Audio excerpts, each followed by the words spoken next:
నేత్ర ఇప్పుడు మన వంశీకృష్ణ దగ్గర ఏమన్నా బ్యాడ్ హ్యాబిట్స్ అంటే సిగరెట్, మందు అటువంటివి ఉన్నాయా? చెప్పచ్చా నాకన్నా సీక్రెటా? నువ్వు సైలెంట్ ఉంటే అన్ని అనుకుంటారు, ఏదో ఒకటి చెప్పు. మందు అకేషనల్ గా తాగుతాడు, వెరీ రేర్. 2-3 months ఒకసారి అట్లా పార్టీస్ ఏమన్నా గెట్ టుగెదర్స్ ఉంటే తాగుతాడు. సిగరెట్ లేదు. సిగరెట్ లేదు. మరి మంది నీ పర్మిషన్ ఉంటుందా లేకపోతే అరుపులు కేకలు పెట్టేస్తావా? అంత గలీజ్ గేమ్ తాగాడు వంశీ, ఒక్క పెగ్గేమో తాగుతాడు. అదే ప్రాబ్లం. ఒక పెగ్గ తాగితే ఎక్కనే ఎక్కది. అంటే మందు అనేది అంటే డీసెంట్ గా ఉంటాడు, తాగినట్టు ఏదో పిచ్చి పిచ్చి చేసి అరవడం, చిల్లగా చేయడం చేయడు. అంటే మా డాడీ చెప్పింది ఇది కూడా, స్టైల్ గా తాగాలరా, అంటే కుర్తిలాగా తాగేరాదు, మొత్తం బాటల్ దొరికింది కదా అని ఒక పెగ్గు 2 పెగ్గులు ఒక కంపెనీ కోసం ఏదైనా మాట్లాడడానికి. మొన్న కూడా షిమ్లా పోయినప్పుడు క్యాబ్ డ్రైవర్ అంటున్నాడు, అంటే ఆయన పాయింట్ ఆఫ్ వ్యూ ఇది, మందు అనేది లేకుంటే ఎంతమంది భార్యలు విధవా అయిపోతుండ్రో అంటే అర్థం కాలే ఫస్ట్. అంటే ఎంతమంది భర్తలు చనిపోతుండ్రో మందు అనేది లేకపోతే, ఆల్కహాల్, వాళ్ళు ఆ ప్రెషర్ కి మగోళ్ళంతా చచ్చిపోతుండ్రంట భర్తలు. ఎంతో మంది ఆదాసే ऊपर लोग मर जाते थे अगर दारू नहीं है तो అంటే అనుకున్నా నేను, అంటే వాళ్ళు హార్ట్ అటాక్ వచ్చి చచ్చిపోతుండ్రి. వాళ్ళు ఆ ప్రెషర్ నైట్, ఇప్పుడు మనం ఏ వైన్ షాప్ దగ్గర చూసినా వాళ్ళు పోతారు, కొంటారు, తాగుతారు. అంటే ఆయన కబ్ కభీ పీతే క్యా అంటే నేను రోజు పీతా హూ మై తో, లేకిన్ ఆదా సే జ్యాదా లడ్కియా విధవా హోతే థే అని అన్నాడు. అంటే కొంచెం షాకింగ్ అనిపించింది, ఆయన పర్స్పెక్టివ్ లో రియాలిటీ కూడా అనిపించింది. మందు ఉంది కాబట్టి వీళ్ళు బతుకుతున్నారు ఎక్కువ మంది అని ఆయన అంటున్నాడు. కానీ అది 100% తప్పే. ఇప్పుడు యూత్ కానీ వీళ్ళు కానీ వాళ్ళు కానీ, అంటే అది ఇప్పుడు మనకు గవర్నమెంటే పర్మిషన్ ఇచ్చింది కాబట్టి ఆల్కహాల్ సేల్ చేస్తున్నారు. పర్మిషన్ లేనివి ఏవి అమ్మరు, డ్రగ్స్ అమ్మరు, షాప్లలో ఏవి అమ్మరు, ఆల్కహాల్ అమ్ముతున్నారు, కొనుక్కుంటున్నారు, తాగుతున్నారు. దాన్ని పాజిటివ్ గా మాట్లాడేటోళ్ళు ఉన్నారు, నెగటివ్ గా. కానీ అది ఎప్పుడు రూన్ చేస్తుంది అంటే లైఫ్స్ ని, తాగొచ్చి పిల్లల్ని కొట్టడం, అది వాళ్ళు తాగి రోడ్లపై పడిపోతే వేరే వాళ్ళు ఫోన్ చేస్తారు, వచ్చి మీ ఆయనని తీసుకపోండి, లేకపోతే మీ ఆయనని తీసుకొస్తున్నాము అని. యాక్సిడెంట్లు చేసుకుంటారు తాగి. డోంట్ డ్రింక్ అని ఏదో రాయరు, డోంట్ డ్రింక్ అండ్ డ్రైవ్ అని రాస్తారు. అంటే నువ్వు తాగితే అప్పుడప్పుడు ఫ్రెండ్స్ తో తాగు, ఒకసారి అయినా గలీజ్ health, alcohol consumption is injurious to health అని రాస్తారు. అంటే ఇప్పుడు ముందు అట్లుండే, ఏమంటుండ్రి, కొంచెం తీసుకోవడం, వైన్ మంచిదే అనే కాన్సెప్ట్ ఉండే. మనం ఫారినర్స్ ని చూస్తే కూడా టేబుల్ పైన డిన్నర్ చేసేటప్పుడు కొంచెం కొంచెం వైన్ పోసుకొని అందరు తాగుతారు. Wine is good for health, అది గ్రేప్ జ్యూస్ లాంటిది అని ఆల్కహాల్ ని కూడా ప్రమోట్ చేస్తుంది. ఇప్పుడు కొత్త టెస్టింగ్ ఇవన్నీ వచ్చినాక ఏమంటున్నారు అంటే, అసలు ఒక్క రోజు తాగినా నీకు లైఫ్ లాంగ్ ఎఫెక్ట్ ఉంటది. ఒక్క సిగరెట్ తాగితే ఎట్లయితే నీకు ఎఫెక్ట్ చేస్తుందో లంగ్స్ కి, నువ్వు ఒక్క పెగ్గు తాగినా నీకు ఆ ఎఫెక్ట్ అనేది తెలుస్తుంది, మంచిది కాదు ఆల్కహాల్ అని కొత్త టెస్ట్ లో రిపోర్ట్స్ వచ్చినాయి. సో అందుకు తాగకండి ఒకరు, అంత చెప్పిస్తే.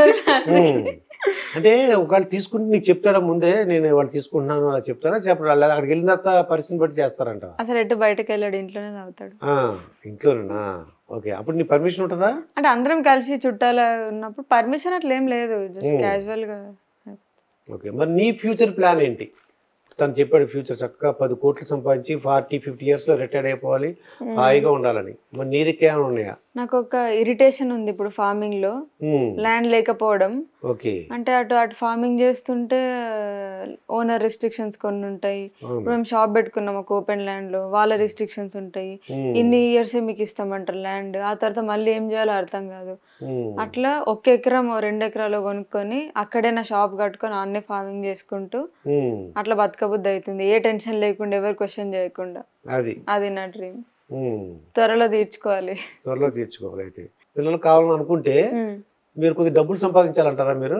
అట్లేం లేదు, అంటే వాళ్ళని బాగా పెంచేలాగా కొంచెం, వాళ్ళు ఏ ఇబ్బంది పడకూడదు. మేము కూడా కొంచెం ఫ్రీ టైం ఉండాలి వాళ్ళకి ఇవ్వడానికి. మేము ఇవన్నీ అటు బిజినెస్ ఇది ఫార్మింగ్ అనుకుంటూ తిరిగితే, ఇప్పుడు ఫార్మర్స్ ని కలుస్తాం మేము ఎవ్రీ వీక్, ఒక్కసారి అన్నా తిరుగుతూ షూట్ చేసుకుంటూ ఉంటాం. 2-3 days పోతుంది ఆడ, వీళ్ళని ఎవరు చూసుకోవాలి? అట్లా కొంచెం ఇవన్నీ కామ్ డౌన్ అయినాక అప్పుడు ఆలోచిస్తాం. అలాగే ఫ్యూచర్ లో మీరు అనుకునే విషయాలన్నీ జరగాలని కోరుకుంటున్నాను.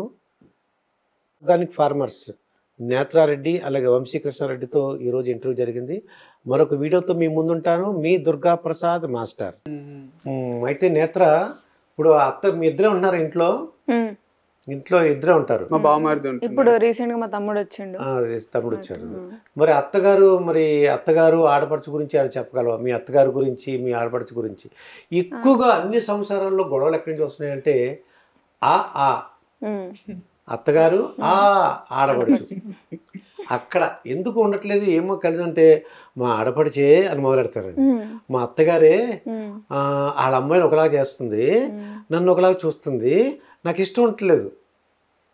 నాకు గంజైన బెంజి కారైనా వద్దని వదులుకుంటా కానీ గంజైనా తాగుతాను కానీ మా అత్త దగ్గర ఉండను. బెంజ్ అక్కర్లేదు, మీ అత్తగారి దగ్గర ఉంటే బెంజ్ వస్తుంది, గంజైనా తాగుతుందంట, బయట ఉంటుందంట. ఏంటని అడిగాను. అడిగితే వాళ్ళ అమ్మాయిని ఒకలాగా తను ఒకలాగా చూస్తుంది అంటది ఆ పాప. మీ అత్తగారు ఎలా ఉంటారు, ఎలా ఉంటారు? బాగుంటది అత్తమ్మ. అంటే నాకు ఆ ఛాన్స్ రానియలే వంశీ. మేబీ ఎక్కువ రోజులు ట్రావెల్ చేస్తే అది ఫ్యామిలీ లాగా అయిపోయి నేను మా మమ్మీతో కూడా చాలా గొడవ పడతా, మేబీ అత్తతో కూడా పడుతుండనేమో. కానీ పెళ్ళైన ఒక 2-3 months కి మేము ఇది సెపరేట్ అయ్యి వారధి ఫామ్ స్టార్ట్ చేసినాం. అది ఆ ఛాన్స్ రాలే ఎప్పుడు గొడవ పడడానికి. అత్తమ్మ కూడా బాగా చూసుకుంటది, అది నన్ను ఒకలా అట్లా ఏం లేదు. అంటే మేము మా ముగ్గురు కాంబినేషన్ లో మేము ఎప్పుడు ఉండలే ఎక్కువ రోజులు, అందుకని ఇప్పటిదాకైతే కూల్గా ఉంది, అసలు ఏం గొడవ. అంటే జనరల్గా నువ్వు అదృష్టవంతురాలివి. వాళ్ళు ఏంటంటే నువ్వు కూర్చున్నా అదిగో కాలు కాలేసి కూర్చుంది, లేకపోతే జుట్టు ఇలా వచ్చింది, తమ్ముడికి అన్ని పనులు చెప్పేస్తుంది, తను కూర్చుంటుంది, వీడు చిగ్గుబట్టి తిరుగుతున్నాడు, ఈ పూర్వం మాటలు అనమాట. అంటే మా ఇంట్లో అంత పట్టించుకోరు అవన్నీ. నేత్ర ఫస్ట్ లో పెళ్ళైన కొత్తలో షార్ట్సే వేసుకుంటుండే ఇంట్లో. అంటే ట్రెండీ లైఫ్ స్టైల్ కూడా ఉంది నేత్రకు బిఫోర్ మ్యారేజ్. సో షార్ట్స్ వేసుకొని క్యాజువల్ గానే ఉంటుండే. ఎవరన్నా ఫస్ట్ కోడలు అట్లా వేసుకొని తిరుగుతారా అది ఇది, ఎప్పుడు కూడా ఆ కొట్లాటలు కానీ ఆ టాపిక్ కానీ ఏం రా, కూల్ గా నార్మల్ గా ఎవరిని ఎక్కువ అంటే వాళ్ళ ఇష్టం వాళ్ళు ఉండని అన్నట్టే ఉంటుండే. అంటే షార్ట్స్ వేసుకున్నా అత్తగారు ఏమనరు? ఓకే. మీ మామయ్య గారు ఉంటారు, ఆయన ముందు అలా తిరక్కు, అలాగే అట్లా సీరియల్ డైలాగులు ఏముండే మా ఇంట్లో. కొన్ని సీరియల్స్ సినిమాలు పూర్వం అవునవును, ఏమిటి మామయ్య గారి ముందు అలా తిరిగేస్తున్నావు, ఉంటాయి సరిగ్గా బట్టలు వేసుకో అలా అంటారు అనేవారు అన్నమాట. అంటే వాళ్ళకు ఉందా మెచ్యూరిటీ, అంటే వాళ్ళకి మరి ఇక చాదస్తాం, ఇక అందరినీ స్ట్రిక్ట్ చేయాలి, అదే లైఫ్ అంటే అదే అధికారం చెలాయించాలి మనం అనే మైండ్ సెట్ ఏం లేదు. సో అందుకు గొడవలు అయ్యి కూడా ఏం ఇంట్లో నుంచి బయటికి రాలేదు. ముందే ఆనందంగానే బయటకు వచ్చారు. ఇది ఆంధ్ర తెలంగాణ ఆనందంగా ఎలా విడిపోయారు. అంటే ఇంకా అక్కడన్నా అజిటేషన్ ఉండే, బట్ మాది చాలా స్మూత్ గానే. వారధి ఫార్మ్స్ అయితే ఈ వారధి ఫార్మ్స్ పెట్టి అంటే డబ్బుల గురించా లేదంటే కీర్తి గురించా, ఏ ఉద్దేశంతో అంటే ప్రజలకు సహాయం చేద్దాం సేవ గురించి ఇది స్టార్ట్? ఫార్మర్స్ని ఎట్లా చేస్తున్నారు ఏంది అని ఆ గుడ్లది క్యాన్సిల్ అయిపోయింది, ఇటు ఫార్మింగ్ అని వచ్చింది. అయితే పెళ్ళైన తర్వాత కొన్ని రోజులు నేను ఇంట్రెస్ట్ తోని బీ కీపింగ్ ట్రైనింగ్ చేసిన. అయితే అది ఎందుకు స్టార్ట్ చేయొద్దు, ఒకసారి బాక్స్ తెచ్చుకుందాము అని ఒక be keeping, honey bee keeping. అయితే ఒక బాక్స్ తెచ్చుకున్నాం, ఆ బాక్స్ వీడియో పెట్టినా. అంటే ఫార్మింగ్ లోనే ఇప్పటికీ డబ్బు సంపాదన మీద ఇంట్రెస్ట్ కొంచెం పోయింది, అంటే దాని మీద ఫోకస్ చేయకుండా ఫస్ట్ అసలు ఫార్మింగ్ అంటే ఏంది నేర్చుకుందాం అనే టైంలో ఆ బీ బాక్స్ తెచ్చుకొని వీడియో పెడితే అందరు హనీ అడిగిన్లు, మీ దగ్గర హనీ ఉందా అని. నాకు కాంటాక్ట్స్ ఉన్నాయి, ఫ్రెండ్స్ చేసే వాళ్ళు ఉన్నారు. అయితే అరే మనం ఎందుకు అమ్మకూడదు అని అట్లా అది మళ్ళీ బిజినెస్ లా మారింది. ఫార్మింగ్ నుంచి బిజినెస్ లా మారింది. అటు ఫార్మింగ్ నేర్చుకోకుండా అయిపోయింది నాకు. ఇటు హనీ ఎక్కువ సేల్స్ వచ్చి మంచి ప్రాఫిట్స్ వచ్చినాయి. అప్పుడు వారధి ఫార్మ్స్ అని స్టార్ట్ చేసి హనీ, మళ్ళీ ఫార్మర్స్ని కలుస్తూ ఉంటాం, సో వాళ్ళ దగ్గర ఉన్న ప్రొడక్ట్స్ మా షాప్లో అమ్మడం, అట్లా స్టార్ట్ అయ్యి మళ్ళీ ఇప్పుడు ఫార్మింగ్ మీద ఎక్కువ అవగాహన రావాలి అని ఫార్మర్స్ని ప్రమోట్ చేస్తున్నాం. సో ఎవరైనా ఆర్గానిక్ ఫార్మింగ్, న్యాచురల్ ఫార్మింగ్ చేసే వాళ్ళ దగ్గరికి వెళ్ళి వాళ్ళ అడ్రస్ చెప్పి వాళ్ళ కాంటాక్ట్ నెంబర్ ఇచ్చి డైరెక్ట్ కస్టమర్స్ వాళ్ళ దగ్గరనే కొనుక్కునేటట్టు చేస్తాం. ఓకే, డబ్బులు సంపాదించాలి, మనం బతకాలి మంచిగా.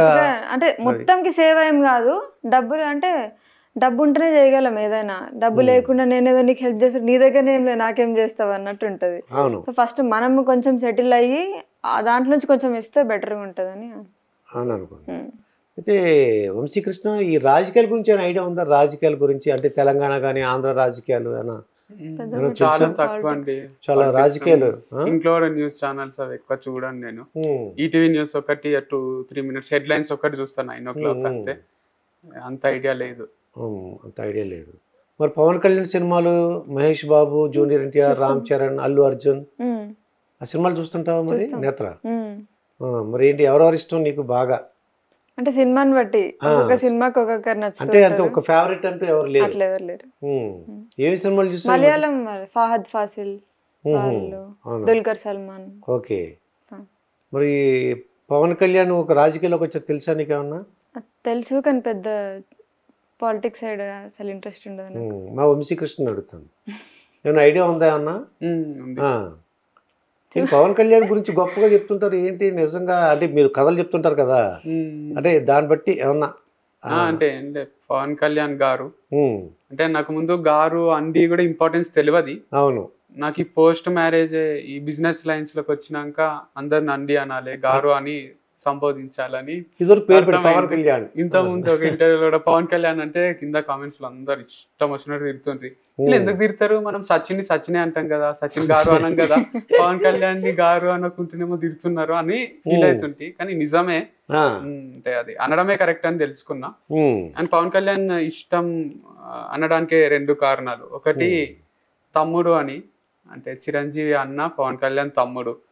అంటే అందరూ మీ అన్న మోటివేషన్లు ఉన్నాడు కాబట్టి నువ్వు వచ్చినవా, మీ అన్న తీసుకొచ్చిందా, అది ఇది అంటే నాకు అంటే రావద్దా నేను ఏంది, ఇప్పుడు చిరంజీవి ఉన్నాడు కదా అని పవన్ కళ్యాణ్ రాకుండా ఆగిపోలేదు కదా, ఇద్దరు ఉన్నారు కదా ఇండస్ట్రీలా, ఇద్దరు వాళ్ళకంటూ వాళ్ళ పేర్లు ఉన్నాయి. అట్లా నేను మా అన్న చిరంజీవి, నేను పవన్ కళ్యాణ్ అని ఫీల్ అవుతా అన్నమాట.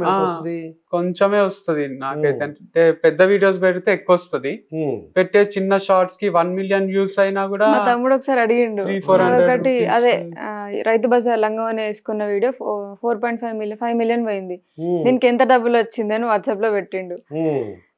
తీసి యూట్యూబ్ నుంచి తీసి స్టూడియో నుంచి తీసి పెడితే 1200 ఉంది. 4.5 మిలియన్ కి 5 మిలియన్ కి. ఏంది నేను ఎన్నో లక్షలు వచ్చినాయి అనుకున్నా నీకు అని అన్నాడు. అంతేం రావు, షార్ట్స్ కి తక్కువ. మనం వ్లాగ్స్ చేసి డైలీ వ్లాగ్స్ 20-30 మినిట్స్ వీడియోస్ అట్లా పెడుతుంటే వస్తాయి 3,000-4,000 5,000. కంటెంట్ ని బట్టి ఎక్కువ పోతుంటే బాగానే వస్తాయి అనుకుంటా యూట్యూబ్ లో. మాకైతే ఇప్పుడు స్టార్ట్ చేసిన పెద్ద వీడియోలు, ఇప్పటి వరకు అయితే తక్కువనే ఉంది ఇన్కమ్. అంటే 10 నిమిషాల పైన ఉండాలనుకుంటా, అయితే ఎక్కువ వస్తాయి. అది కూడా రీచ్ ఉంటేనే ఎక్కువ వస్తాయి. మావే ఒకసారి మా బుక్ లో కొటేషన్స్ కాపీ కొట్టి వేరే ఛానల్ వాళ్ళు పెట్టుకున్నారు. అతను ఏమి అడగకుండానే బుక్ కొనుక్కొని అవన్నీ పెట్టేసిండు వేరే వాళ్ళ వాయిస్ లో. ఆయనకు లక్షల వ్యూస్, అవి అన్ని మిలియన్. మేము ఇంకా యూట్యూబ్ ఇండస్ట్రీకి రాకముందు అప్పుడు ఆయనకు 1,00,000 వ్యూస్ అంటే 1,00,000 రూపాయలు వచ్చింటాయి. అంటే ఆయన ఇన్ని వీడియోస్ చేసిందంటే నాకు 5-6 కోట్లన్నీ వచ్చింటాయి. మనకు 1 కోటి అయితే ఇయ్యమందాము. పదాలు తెలియని పెదవులకు అమృత వాక్యం అమ్మ. సంతానలేమి సమస్యతో బాధపడుతున్న ప్రతి స్త్రీమూర్తి బాధను మేము అర్థం చేసుకోగలం. ఫెటినైన్ వరల్డ్ బెస్ట్ ఎంబ్రియాలజీ ల్యాబ్ మరియు జిల్ట్రిక్స్ అలారం సిస్టాన్ని మొట్టమొదటిసారిగా ఏపీ మరియు తెలంగాణలో ఈ నెల 9న ప్రముఖ సినీ నటి స్నేహ, స్పెయిన్ దేశానికి చెందిన international senior embryologist Javier Herrera గారు ప్రారంభించారు. ఈ శుభతరుణంలో రక్త పరీక్షలు, AMH test, RBS, semen analysis, ultrasound scan, follicle scan ఈ నెల 31 వరకు ఉచితంగా అందిస్తుంది. 49 49 అంటే సంతానం, 49 అంటే సంతోషం.